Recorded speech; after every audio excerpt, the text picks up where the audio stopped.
ಸಂಧ್ಯಾ ವಂದನೆಯನ್ನು ಯಾಕೆ ಮಾಡಬೇಕು ಅನ್ನೋದನ್ನು ಸಂಕ್ಷಿಪ್ತ. ಸಂಧ್ಯಾ ವಂದನೆ ಸಂಧೌ ಭವ ಸಂಧ್ಯಾ. ಸಂಧ್ಯಾ ವಂದನೆ ಅಂತ ಹೇಳಿದ್ರೆ ಯಾವಾಗ ಮಾಡಬೇಕು? ಸಂಧ್ಯಾ ವಂದನೆ. ಸಂಧ್ಯಾ ವಂದನೆ ಯಾಕೆ ಮಾಡಬೇಕು? ಇಷ್ಟು ಸಂಕ್ಷಿಪ್ತ ನೋಡ್ರಿ. ಒಂದು ಮಾತು, ಇವಾಗ ನೀವೆಲ್ಲೋ ಹೋಗ್ತೀರಿ, ಎಲ್ಲೋ ನಾವು ಹೋಗ್ತೇವೆ, ಹೋಗಿ ಪ್ರಯಾಣ ಮಾಡ್ತಾ ಮಾಡ್ತಾ ಮಾಡ್ತಾ ಇರಬೇಕಾದ್ರೆ ನಮಗೆ ಹಸಿವಾಗ್ತದೆ ಅಲ್ವಾ ಸರ್? ತುಂಬ ಹಸಿವಾಗ್ತದೆ. ಹಸಿವಾದಾಗ ತಕ್ಷಣದಲ್ಲಿ ನಮಗೆ ಯಾರಾದರೂ ಅನ್ನ ನೀರನ್ನು ಕೊಟ್ಟರೆ ಸರಿಯಾಗಿ ಗಡದ್ದಾಗಿ ಹೊಡೆದು ಬಿಟ್ಟು ಆಮೇಲೆ ತಗೊಳ್ರಿ ನಿಮ್ಮ ತಟ್ಟೆ, ತಗೊಳ್ರಿ ನಿಮ್ಮ ಬಾಟ್ಲೆ ಅಂತ ಹೇಳಿ ಬರ್ತೇನೆ ಅಂತ ಹಿಂಗೆ ಎದ್ದೇನಾದ್ರೂ ಹೋಗ್ತೀವ? ಹಿಂಗೆ ಮಾಡ್ತೀವ ನಾವು? ಅನ್ನ ಆಹಾರಾದಿಗಳನ್ನು ಕೊಟ್ಟವ್ರಿಗೆ ಮಾಡ್ತೀವ ಹೇಳ್ರಿ? ಎಂಥ ಅನ್ಪಾಡಿದ್ದಾನೆ ಅಂತ ಹೇಳಿದ್ರು ಹಂಗೆ ಮಾಡಲ್ಲ. ಮತ್ತೆ ಏನು ಹೇಳ್ತೀವಿ ನಾವು ಅವರಿಗೆ? ಏನು ಹೇಳ್ತೀವಿ ಅಪ್ಪ? ಏನು ಹೇಳ್ತೀವಿ? ಧನ್ಯವಾದಗಳನ್ನ ಅಲ್ರಿ. ಬರೀ ಒಂದು ಒಪ್ಪತ್ತು ಊಟ ಕೊಟ್ಟ, ಬರೀ ಒಂದು ಅಂದರೆ ಮಧ್ಯಾಹ್ನದ್ದೋ ಸಂಜೆಯದ್ದೋ ರಾತ್ರಿಯದ್ದೋ ಅಥವಾ ಬೆಳಗ್ಗಿನ ತಿಂಡಿಯನ್ನು ಕೊಟ್ಟವನಿಗೆ ನಾವು ಧನ್ಯವಾದಗಳನ್ನು ಸಮರ್ಪಣೆ ಮಾಡ್ತೀವಿ. ಅರ್ಥ ಮಾಡಿಕೊಳ್ಳಬೇಕು. ಅಂದ್ರೆ ಆ ರೂಪವನ್ನು ಕೊಟ್ಟವರು ಯಾರು? ಈ ಕಣ್ಣಿಗೆ ದೃಷ್ಟಿಯನ್ನು ಕೊಟ್ಟವರು ಯಾರು? ಈ ಕೂದಲನ್ನು ಕೊಟ್ಟವರು ಯಾರು? ಈ ಪಂಚೇಂದ್ರಿಯಗಳನ್ನು ಕೊಟ್ಟವರು ಯಾರು? ಮಾತಿನ ಶಕ್ತಿಯನ್ನು ಕೊಟ್ಟವರು ಯಾರು? ದೇಹಕ್ಕೆ ಶಕ್ತಿಯನ್ನು ಕೊಟ್ಟುಬಿಟ್ಟು ಮುಂದಕ್ಕೆ ಚಲನೆ ಮಾಡ್ತಕ್ಕಂಥ ಶಕ್ತಿಯನ್ನು ಕೊಟ್ಟವರು ಯಾರು? ಭಗವಂತನ ಶಕ್ತಿ ತುಂಬಿರತಕ್ಕಂಥದ್ದು ಅಲ್ವಾ? ನೀವು ಹೇಳಿದ್ರಿ ಕೇವಲ ಒಂದು ಒಪ್ಪತ್ತು ಊಟ ಕೊಟ್ಟವನಿಗೆ ನಾವು ಧನ್ಯವಾದಗಳನ್ನು ಸಮರ್ಪಣೆ ಮಾಡ್ತೇವೆ ಅಂತ ಹೇಳಿದ್ವಿ ನಾವು. ವ್ಯಕ್ತಿ ಅಲ್ಲಿಂದ ಹಿಡಿದು ಅವನು ಜೀವಿತಾವಧಿ ಸಂಪೂರ್ಣವರೆಗೂ ಕೂಡ ಭಗವಂತ ಎಲ್ಲವನ್ನು ಕೊಡ್ತಾನೆ. ಆದರೆ ನಾವು ಅವನಿಗೆ ಏನು ಕೊಟ್ಟಿದ್ದೇವೆ? ನಾವೇನು ಕೊಟ್ಟಿದ್ದೇವೆ?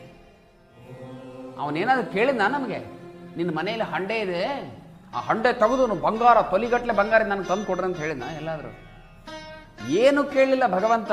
ಕೇವಲ ಅವನು ಕೇಳಿರ್ತಕ್ಕಂಥದ್ದು ಒಂದು ಅರ್ಧ ಗಂಟೆ ಕೂತ್ಕೊಂಡು ಸಂಧ್ಯಾ ವಂದನೆ ಮಾಡಿ, ಪುಣ್ಯಾತ್ಮರ ಶ್ರದ್ಧೆಯಿಂದ ಸಂಧ್ಯಾ ವಂದನೆ ಮಾಡ್ರಿ, ನಿಮ್ಮ ಪಿತೃಗಳ ಕಾರ್ಯವನ್ನು ಶ್ರದ್ಧೆಯಿಂದ ಮಾಡ್ರಿ.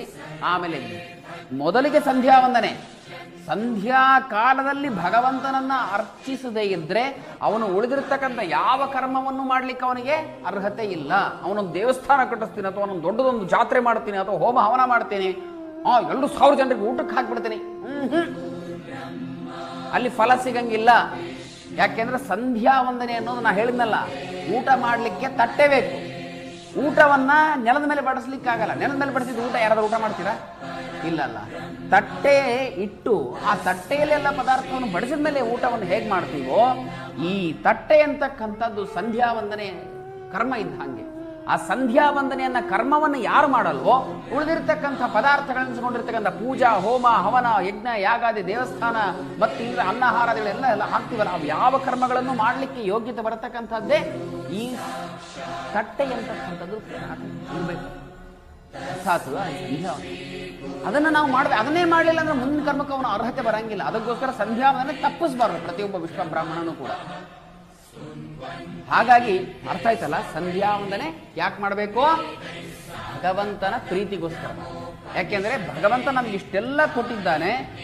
ಮಾತನಾಡುವ ಶಕ್ತಿ, ನೋಡುವ ಶಕ್ತಿ, ಕೇಳುವ ಶಕ್ತಿ, ಮೂಸುವ ಶಕ್ತಿ, ಮುಟ್ಟುವ ಶಕ್ತಿ,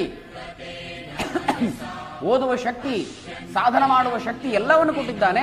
ಪೂರಕವಾಗಿ ಪ್ರಪಂಚವನ್ನು ಸೃಷ್ಟಿ ಮಾಡಿ ಪಕ್ಷಿ, ಕ್ರಿಮಿ, ಕೀಟ, ಹುಳ, ಉಪ್ಪಟೆ ಎಲ್ಲ ಪೂರಕವಾಗಿರ್ತವೆ. ಮನುಷ್ಯನಿಗೆ ಎಲ್ಲ ಕೊಡ್ತದೆ. ಅದು ನಾವು ಮಾತ್ರ ಯಾವುದಕ್ಕೂ ಕೊಡಲ್ಲ. ಎಲ್ಲದನ್ನು ಕಸ್ಕೊಂಡು ಹಿಡಿದಿಟ್ಕೊಂಡು ನಾವೇ ಬದುಕ್ತೀವಿ. ಇಷ್ಟೆಲ್ಲ ಕೊಟ್ಟಿದ್ದೆ. ಅದಕ್ಕೋಸ್ಕರ ಭಗವಂತನ ನಾವು ಕೃತಜ್ಞತರಾಗಿರ್ಬೇಕು. ಏನಾಗಿರ್ಬೇಕು? ಅದಕ್ಕೆ ಇದನ್ನ ಏನ್ ಮಾಡ್ಬೇಕು? ಈ ಕರ್ಮವನ್ನ ಸಂಧ್ಯಾ ವಂದನೆ ಮಾಡಬೇಕು. ಭಗವಂತ ಇಷ್ಟೆಲ್ಲವನ್ನು ಕೊಟ್ಟಿದ್ದೀಯಾ, ನಾನು ಹೀಗೋ ಕೊಡ್ತಾ ಇದ್ದೀನಪ್ಪ ಪರಮಾತ್ಮ. ಸಂಧ್ಯಾಕಾಲದಲ್ಲಿ ನಿನ್ನನ್ನು ಅರ್ಚನೆ ಮಾಡ್ತಾ ಇದ್ದೀನಿ, ನಿನ್ನನ್ನು ಪೂಜಿಸ್ತಾ ಇದ್ದೇನೆ, ನಿನ್ನನ್ನು ಧ್ಯಾನಿಸ್ತಾ ಇದ್ದೇನೆ, ನಿನ್ನನ್ನು ವಂದಿಸ್ತಾ ಇದ್ದೀನಿ ಅಂತಕ್ಕಂಥ ಅನಿಸಲ್ಲ. ಅರ್ಥ ಆಯ್ತಾ? ಈ ಸಂಧ್ಯಾ ವಂದನೆ ಯಾಕೆ ಮಾಡ್ಬೇಕಂತ ಗೊತ್ತಾಯ್ತಾ? ಇದಕ್ಕೆ ಮಾಡಬೇಕು. ಇನ್ನು ಯಾವ ಕಾಲದಲ್ಲಿ ಸಂಧ್ಯಾ ವಂದನೆಯನ್ನು ಮಾಡಬೇಕು? ಉತ್ತಮ ತಾರಕೋಪೇತ, ಮಧ್ಯಮ ಲುಪ್ತ ತಾರಕ. ಅಧಮ ಸೂರ್ಯ ಸಹಿತ ಪ್ರಾತಃ ಸಂಧ್ಯಾ ತ್ರಿಧಾಮತಂ ಅಂತ ಹೇಳಿ. ಉತ್ತಮನಾಗಿರ್ತಕ್ಕಂಥ ವ್ಯಕ್ತಿ ತಾರಕ ಅಂದ್ರೆ ನಕ್ಷತ್ರಗಳು ಪಶ್ಚಿಮದಲ್ಲಿ ಕಾಣ್ತಾ ಇರಬೇಕು, ಇನ್ನು ಪೂರ್ವದಲ್ಲಿ ಸೂರ್ಯನ ಚುಮು ಬೆಳಕಿರಬೇಕು. ಆವಾಗ ಎದ್ದು ಸಂಧ್ಯಾವನೆಯನ್ನು ಮಾಡಕ್ಕೆ ಕೂತ್ಕೊಳ್ಬೇಕು. ಸೂರ್ಯ ಒಂದು ಎದ್ದೇಳೋ ಪುಣ್ಯಾತ್ಮ, 9 ಗಂಟೆ ಆದ್ರೆ ನೀನು ಹೇಳ್ತಾ ಇಲ್ಲಲ್ಲಪ್ಪ ಅಂತಂದು ಸೂರ್ಯ ಹೇಳಿದ ಅಂದ್ರೆ ಉದಯ್ ನಮ್ಮ ಕತೆ ಅಂತ ಅರ್ಥ. ನಮ್ಮಂತ ನಂಬರ್ 1 ರೋಗಿಷ್ಠರು ಯಾರೇ ಇಲ್ಲ ಅಂತಾನೆ ಅರ್ಥ.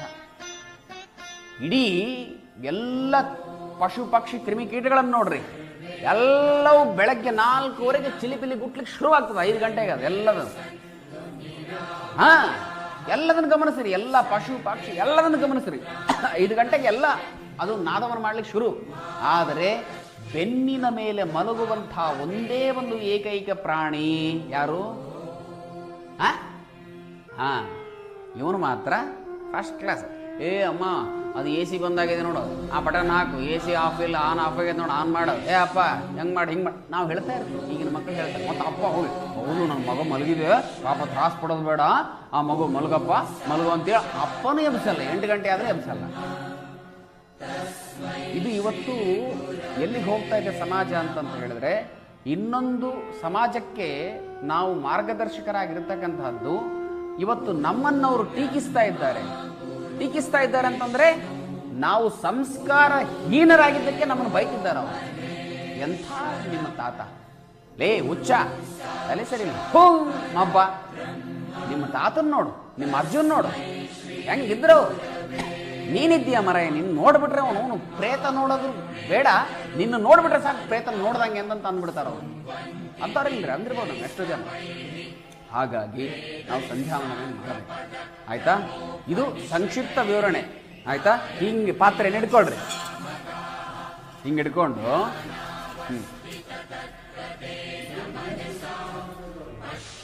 ಬೆಳಗ್ಗೆ ಸೂರ್ಯ ಉದಯ 6 ಗಂಟೆಗೆ ಅಂದರೆ ಅದಕ್ಕಿಂತಲೂ 1.5 ಗಂಟೆ ಮುಂಚೆ ಅಂದರೆ 4:15. ನಾನು ಇಷ್ಟು ಹೇಳಿದ್ರೆ ಯಾರು ಹೇಳಲ್ಲ ಅಂತ ಗೊತ್ತುಂಟು ನನಗೆ, ನೀವು ಯಾರು ಹೇಳಲ್ಲ 4:15 ಹೇಳಿದ್ರೆ. ಅಂದರೆ 5 ಗಂಟೆಗೆ ಇದ್ರೆ ನನ್ನ ಪುಣ್ಯ. 5 ಗಂಟೆಗೆದ್ರೆ ನನ್ನ ಪುಣ್ಯ. 5 ಗಂಟೆಗೆದ್ದು ಸಂಧ್ಯಾವಂದನೆಯನ್ನ ಸ್ನಾನಾದಿಗಳನ್ನೆಲ್ಲವನ್ನು ಮಾಡಿ ಸಂಧ್ಯಾವಂದನೆಯನ್ನ 5:15 ಕೂತ್ಕೊಳ್ಳು. ಇನ್ನು ನಮಗೆ 4:15 ಶೌಚ ವಿಧಿಗಳನ್ನು ಮುಗಿಸ್ಕೊಂಡು 5 ಗಂಟೆ ಕೂತ್ಕೊಳ್ರಿ ಅಂತಂದ್ರೆ ನಮ್ಮನ್ನ ನೆಕ್ಸ್ಟ್ ನೀವು ಕರೆಯೋದೇ ಇಲ್ಲ. ಬೇಡಪ್ಪ ಬೇಡ, ದೊಡ್ಡದೊಂದು ಉದ್ದಾಟ ನಮಸ್ಕಾರ ಅವರಿಗೆ. ಅವ್ರು ಬಂದ್ಬಿಟ್ರೆ ಮಾರಾಯ ನನ್ನನ್ನು ಬೆಳಗ್ಗೆ 5 ಗಂಟೆಗೆ ಎಬ್ಬಿಸ್ಬಿಡ್ತಾರೆ ಅಂತ ಹೇಳಿ ನನ್ನನ್ನು ಕರೆಯೋದೇ ಇಲ್ಲ ನೀವು ನೆಕ್ಸ್ಟ್, ಗೊತ್ತು ನನಗೆ. ಆದರೆ ನಿಜವಾಗ್ಲೂ ಸಂಧ್ಯಾವಂದನೆಯನ್ನು ಮಾಡುವ ಕಾಲ ಸೂರ್ಯೋದಯ ಸಮಯ ಏನಿರ್ತಾರೆ ನಿಮ್ಮ ಕೊಟ್ಟಿರ್ತಾರೆ ಪಂಚಾಂಗದಲ್ಲಿ, ಕ್ಯಾಲೆಂಡರ್ ನಿಮಗೆಲ್ಲ ಸೂರ್ಯ ಉದಯ ಸಮಯ ಅಲ್ಲಿಂದ 1.5 ಗಂಟೆ ಮುಂಚೆ ಎದ್ದು ಸಂಧ್ಯಾವಂದನೆಗೆ ಬೇಕಾಗಿರ್ತಕ್ಕಂಥ ಎಲ್ಲವನ್ನೂ ಮಾಡಬೇಕು. ಆ ಸಮಯದಲ್ಲಿ ಎದ್ದು ನೋಡ್ರಿ, ನೀವು ಎದ್ದು ಸಂಧ್ಯಾವಂದನೆಯನ್ನು ಮಾಡ್ರಿ. ನಿಮ್ಮ ಮನಸ್ಸು ಎಷ್ಟು ಏನು ಇಡೀ ಊರನ್ನೇ ಗಂಧಿವಾಡನ್ನೇ ಎತ್ತು ನಾನು ಬೆಳಗಾವಿಗೆ ತೊಗೊಂಡೋಗ್ಬಿಡ್ಲ ಅನ್ನೋಷ್ಟು ಶಕ್ತಿ ಬಂದಿರ್ತಾನೆ ನಿಮಗೆ. ಅಷ್ಟು ಹುಮ್ಮಸ್ಸಿನಿಂದ ಕೂಡಿರ್ತೀರಿ ನೀವು. ಹಂಗೆ ಆ ಸಮಯ ಅನ್ನೋದೇ ಬ್ರಾಹ್ಮ ಮುಹೂರ್ತ, ಭಗವಂತನ ಸಮಯ. ಅದು ನಮ್ಮಲ್ಲಿ ಆ ಒಂದು ಭಗವಂತನ ಶಕ್ತಿಯನ್ನು ತುಂಬಿಸ್ತದೆ ಒಳಗಡೆ. ಅರ್ಥ ಆಯ್ತಾ? ಹಾಗಾಗಿ ಆ ಕಾಲದಲ್ಲೇ ಮಾಡಬೇಕು. ಇನ್ನು ಸಾಯಂಕಾಲದ ಸಂಧ್ಯಾವಂದನೆಯನ್ನ ಸೂರ್ಯ ಮುಳುಗೋಕ್ಕಿಂತಲೂ ಪೂರ್ವದಲ್ಲಿಯೇ ಸಂಧ್ಯಾವಂದನೆಯನ್ನು ಮಾಡಬೇಕು. ಅರ್ಥ ಆಯ್ತಾ? ಸೂರ್ಯ ಇನ್ನು ಮುಳುಗಿರೋಲ್ಲ, ಕೆಂಪು ಕಿರಣಗಳಿಂದ ಇನ್ನು ಮುಳುಗೋ ಹಂತದಲ್ಲಿರ್ತಾನೆ. ಒಂದು 5:45ರಿಂದ 6:15 ಒಳಗಡೆ, 7 ಗಂಟೆ ಮತ್ತೆ 7 ಗಂಟೆ ದಾಟಬಾರ್ದು, 6:15 ಒಳಗಡೆ, 6:45 ಹಿಂಗೆ ಇದರ ಒಳಗಡೆ ಮಾಡಬೇಕು. ಅರ್ಥ ಆಯ್ತಾ? ಸರಿ, ಈಗ